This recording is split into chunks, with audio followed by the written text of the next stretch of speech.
It'll drown that out while I attempt to prevent prostate cancer.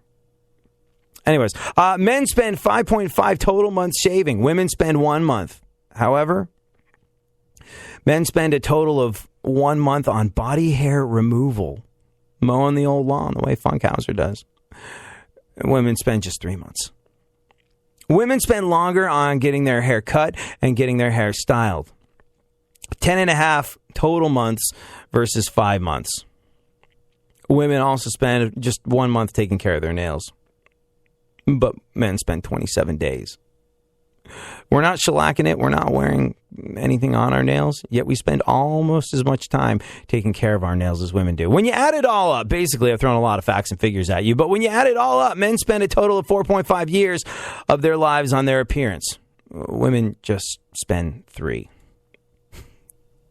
Girly men. So, this is where your tax dollars are going. Oh, and this is not good here. The man in charge of investigating the 2012 Secret Service prostitution scandal has quit after he himself was caught with a prostitute. There you go.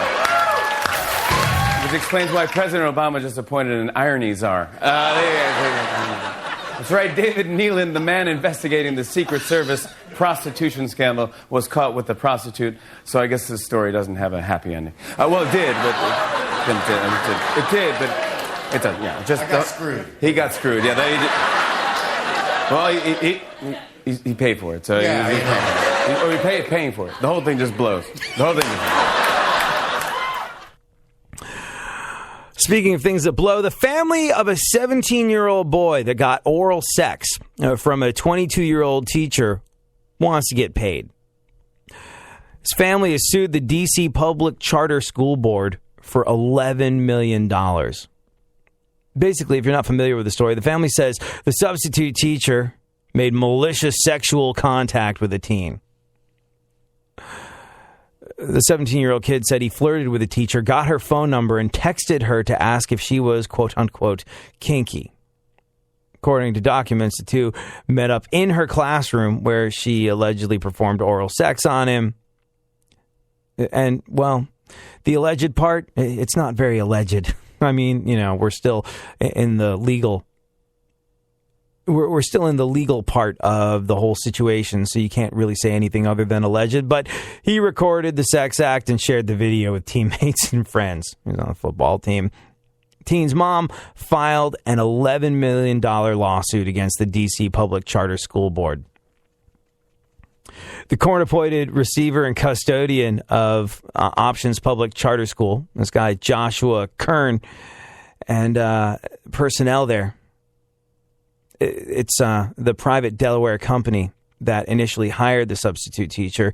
They're suing all of them. And the suit says that the substitute teacher deliberately and maliciously made sexual contact with the victim, exposing him to possible STDs. The substitute teacher has been charged with first-degree sexual assault against a minor because it was a teacher-student relationship. Yeah. Clearly, the teacher's in the wrong here. But $11 million from the D.C. Public Charter School Board? $11 million? That's kind of out there, wouldn't you say? And this sort of story always blows my mind because 17 years old. Where I grew up in England, the age of consent is 16. So if it had happened in a different part of the world that is still considered to be equally as civilized as America, this would have been legal. Reproachable, the teacher would have gotten fired, but there would be no $11 million frivolous lawsuit against our education system. Yeah. Kids not wanting to stay in school. I mean, I guess the upside in this particular situation is kids who didn't want to stay in school. What's the lesson we learn? Hook up with sexually adventurous teachers, get paid millions, never work a day in your life. Suddenly, stay in school, kids sounds a lot more plausible.